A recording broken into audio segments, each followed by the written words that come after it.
आमचं एकमत झालेलं आहे. सर्वांचं स्वागत करतोय. आणि आता संजय राऊत यांनी संयुक्त महाराष्ट्राच्या लढ्याची आठवण करून दिली. तो जो मंगल कलश आणला गेला तो काही सत्यनारायणाच्या पूजेसारखा आणला गेला नाही. त्याच्या मागे खूप मोठा संघर्ष झालेला आहे. 105, 107 किंवा त्याहूनही जास्त मराठी माणसांनी बलिदान देऊन मुंबई महाराष्ट्राला मिळवून दिली आणि त्याची आठवण आज होणं स्वाभाविक आहे. कारण आम्ही आज दोघेही इथे बसलेलो आहोत. ठाकरे बंधू, आमच्या दोघांचेही आजोबा प्रबोधनकार हे संयुक्त महाराष्ट्राच्या लढ्यामध्ये पहिल्या 5 सेनापतींमधले एक सेनापती. त्यांच्या सोबत माझे वडील म्हणजे शिवसेना प्रमुख हिंदू हृदय सम्राट बाळासाहेब ठाकरे, राजचे वडील म्हणजे माझे काका श्रीकांतजी ठाकरे, म्हणजे अख्खं ठाकरे घराणं त्यावेळेला मुंबईसाठी संघर्ष करत होता. त्याच्यानंतरचा इतिहास मी काही आता तुम्हाला सांगत बसत नाही. पण मुंबई महाराष्ट्राने मिळवल्यानंतर मुंबईमध्येच मराठी माणसाच्या उरावरती उपरे नाचायला लागले आणि त्यावेळेला न्याय हक्कासाठी शिवसेना प्रमुखांना शिवसेनेला जन्म द्यावा लागला. साधारणतः 60-65 वर्ष आता होतील. पुढच्या वर्षी शिवसेनेला 60 वर्ष होतील. इतकी वर्ष व्यवस्थित गेली आणि आज परत आपण पाहतो आहोत की मुंबईचे लचके, मुंबईच्या चिंधड्या उडवायच्या हे मनसुबे त्यावेळेला ज्यांना मुंबई पाहिजे होती त्यांचेच प्रतिनिधी जे वरती दोघं जण, वरती म्हणजे इकडे नाही दिल्लीत बसलेले आहेत, त्यांचे मनसुबे आहेत. आणि आता जर का आपण भांडत राहिलो तर मग तो जो काय संघर्ष, ते जे काय हुतात्मा स्मारक आहे त्याचा मोठा अपमान होईल. आज आम्ही आमचं कर्तव्य म्हणून एकत्र आलेलो आहोत आणि मी मागेच म्हटलं एकत्र आलो आहोत ते एकत्र राहण्यासाठी. यापुढे मुंबईवरती आणि महाराष्ट्रावरती कोणी वाकड्या नजरेने किंवा त्यांच्या कपटी कारस्थानाने महाराष्ट्राला मुंबईपासून किंवा मुंबईला महाराष्ट्रापासून, मराठी माणसापासून तोडण्याचा प्रयत्न करेल, त्याचा राजकारणात खात्मा केल्याशिवाय राहणार नाही. शपथ घेऊन आम्ही मैदानात उतरलेलो आहोत. उत्साह अमाप आहे. मी तुमच्या सर्वांच्या माध्यमातून, मला कल्पना आहे की आज केवळ महाराष्ट्रच नाही तर अख्खा देश बघतोय. मी सर्वांना विनंती करतोय, आवाहन करतोय आणि एक सूचना सुद्धा करतोय. कारण मागे विधानसभेच्या वेळेला भारतीय जनता पक्षाने जो एक अपप्रचार केला होता, बटेंगे तो कटेंगे, तसंच मी मराठी माणसाला सांगतोय की आता जर का चुकाल तर संपाल, आता जर का फुटाल तर पूर्णपणे संपून जाल. म्हणून परत एकदा तुटू नका, फुटू नका आणि मराठीचा वसा टाकू नका. हाच एक संदेश मी आमच्या आज दोघांच्या युतीच्या निमित्ताने संपूर्ण महाराष्ट्राला देतो आहे.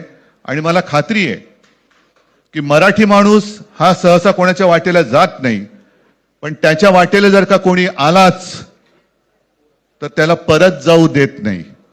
मी सगळ्यांना परत मनापासून धन्यवाद देतो. आणि राज,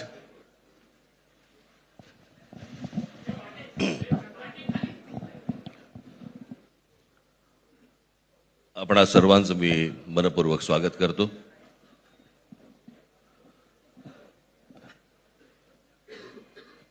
जे काय बाकी बोलायचंय ते सगळं जाहीर सभा जेव्हा सुरू होतील त्यावेळेला बोलूच आम्ही. परंतु माझी एक मुलाखत झाली होती आणि मी मुद्दामून आठवण करून देतो त्या गोष्टींची. आणि त्या मुलाखतीमध्ये मी असं म्हटलं होतं की कुठल्याही वादापेक्षा आणि भांडणापेक्षा महाराष्ट्र मोठा आहे. आणि मला असं वाटतं तिथून त्या आज आम्ही एकत्र येण्याची सुरुवात त्या वाक्यापासून झाली.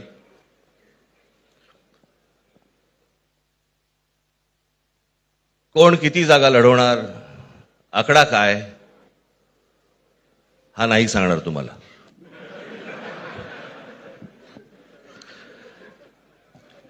महाराष्ट्रामध्ये सध्या लहान मुलं पळवण्याची खूप टोळ्या फिरतायत. त्याच्यामध्ये 2 टोळ्या अजून जास्ती ऍड झालेल्या आहेत. ते राजकीय पक्षांमधली मुलं पळवतात आणि जे निवडणुका लढवणार आहेत त्या लढवणाऱ्या सर्व उमेदवारांना दोन्ही पक्षांकडनं उमेदवारी दिली जाईल. ती कधी भरायची, केव्हा भरायची ते आपल्याला कळवलं जाईल. आज फक्त आपल्या समोर एकच गोष्ट मी आपल्याला सांगू इच्छितो की बरेच दिवस ज्याची प्रतीक्षा महाराष्ट्र करत होता, ती शिवसेना आणि महाराष्ट्र नवनिर्माण सेनेची युती झाली हे आज आम्ही आपल्याला जाहीर करत आहोत.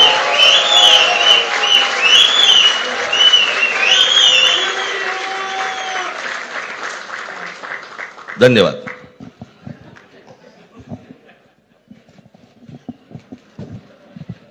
आकड्याचा खेळ संपला ते बरं झालं. नाही, आकड्यांचा खेळ आता सांगायचं नाही. ही युती संपूर्ण महाराष्ट्रासाठी आहे का? कारण अनेक ठिकाणी असं होऊ शकतं. अजून बाकीच्या महापालिकांमध्ये सुद्धा कालपर्यंत युती झालेली, जशी नाशिकमध्ये झालेली आहे, बाकीच्या ज्या महापालिका आहेत त्यांची सुद्धा त्यांच्या तिथल्याही युतीवरती आज उद्याच शिक्कामोर्तब होईल. उद्धव ठाकरेंची शेवटची निवडणूक असेल, या इलेक्शनला त्याच्या कार्यकर्तेच राहणार नाहीत असे भाजपचे लोक म्हणतात. रावसाहेब दानवे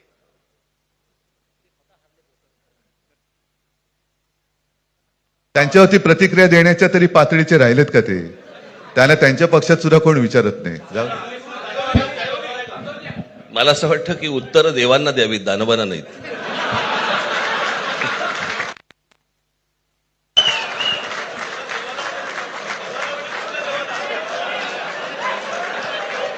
देवा बोलेल तेव्हा.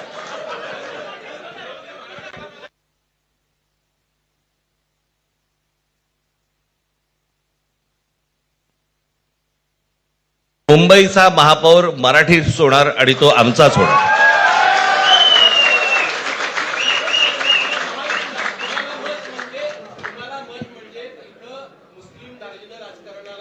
मला असं वाटतं की एक मुख्यमंत्र्यांचा व्हिडिओ पण फिरतोय ज्याच्यामध्ये ते अल्ला हाफिज असं म्हणलेत, बरोबर ना? तर या गोष्टी त्यांनी सांगू नयेत. माझ्याकडे खूप व्हिडिओज आहेत.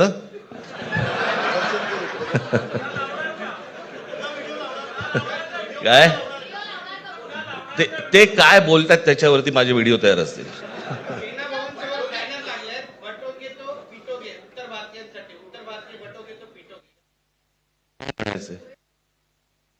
काय म्हणायचं त्याच्यावरती?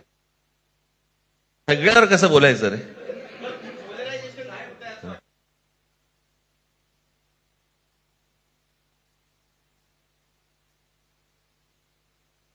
मला असं वाटतं आज मुंबईचं मी तुमच्या समोर आम्ही जाहीर करत आहोत आणि बाकीच्या जशा अशा होतील तशा तुम्हाला कळवलं जातील. सोडून गेलेले परत आले तर त्यांना घेणार का? पक्ष सोडून गेलेल्यांना प्रवेश देणार का? मग कोण गेलेत? मनसे किंवा शिवसेनेमधून जे पदाधिकारी कार्यकर्ते बाहेर गेले आहेत, त्यांना आता युती झाल्यानंतर येऊ तर देत पहिलं. हे जरतर वरतीच खूप असतं सगळं.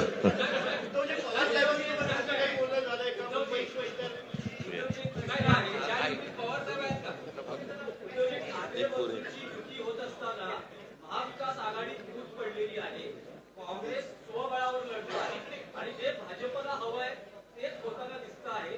कारण परप्रांतीय आणि मुस्लिम मधलं कदाचित भाजपला काय हवंय ते भाजपने पाहावं, मराठी माणसाला काय पाहिजे ते आम्ही पाहतो.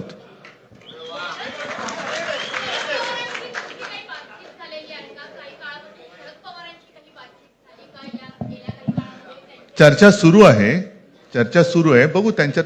आम्ही आज आमची युती जाहीर केलेली आहे, शिवसेना आणि महाराष्ट्र नवनिर्माण सेना. जे महाराष्ट्र प्रेमी आहेत त्याच्यात काही भाजपातले सुद्धा अस्सल मराठी आहेत, ते सुद्धा येऊ शकतात. ही महाराष्ट्र रक्षणासाठी महाराष्ट्र प्रेमींची युती आहे. त्याच्यात काही जण भाजपमध्ये सुद्धा आहेत. त्यांना हे जे काही चालले ते पाहवत नाहीये किंवा सहन होत नाहीये ते सुद्धा येऊ शकतात.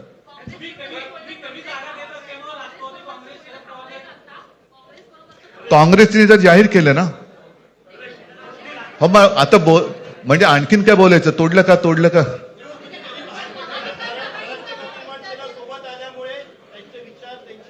बघा, मला बाकी कोण काय म्हणते त्याच्याशी काही कर्तव्य नाही. मी परत एकदा सांगितलं, महाराष्ट्राला आणि मराठी माणसाला काय पाहिजे ते आम्ही दोघं बघतो.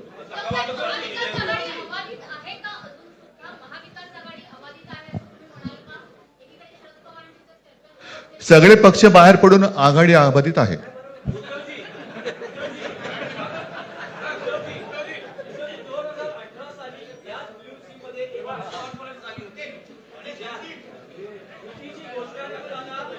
सत्ता वाटपाचं ही समीकरण ठरलं होतं. आज ठाकरे बंधूंची युती जाहीर होत असताना जर महापालिकेत सत्ता आली तर सत्ता वाटपाचा काही प्रश्न आहे का? त्यावेळेला आम्ही हा निर्णय जाहीर केला होता आणि नंतर काय झालं तुम्हाला माहिती आहे. म्हणून आज आम्ही तो निर्णय जाहीर करत नाही आहोत.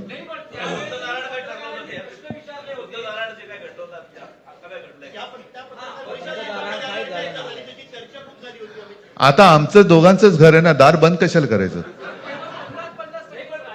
ठीक आहे, चला, मला असं वाटतं बाकीच्या प्रश्न आता काही तसं काही नाहीये.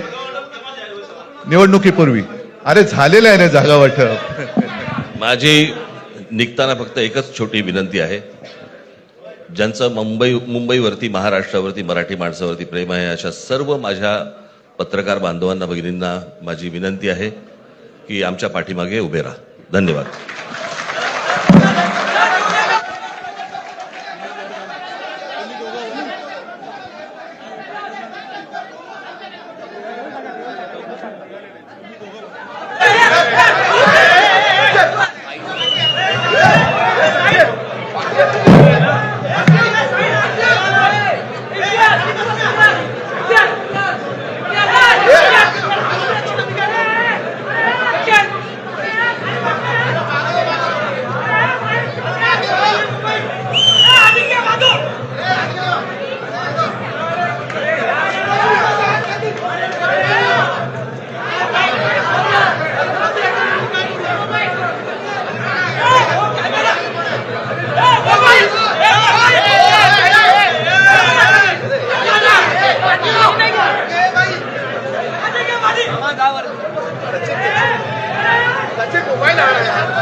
बेधडक आणि रोखठोक बातम्या पाहण्यासाठी करकम सुपरफास्ट न्यूज चॅनलला सबस्क्राईब करा व बेल आयकॉनवरती क्लिक करून नोटिफिकेशन ऑन करा.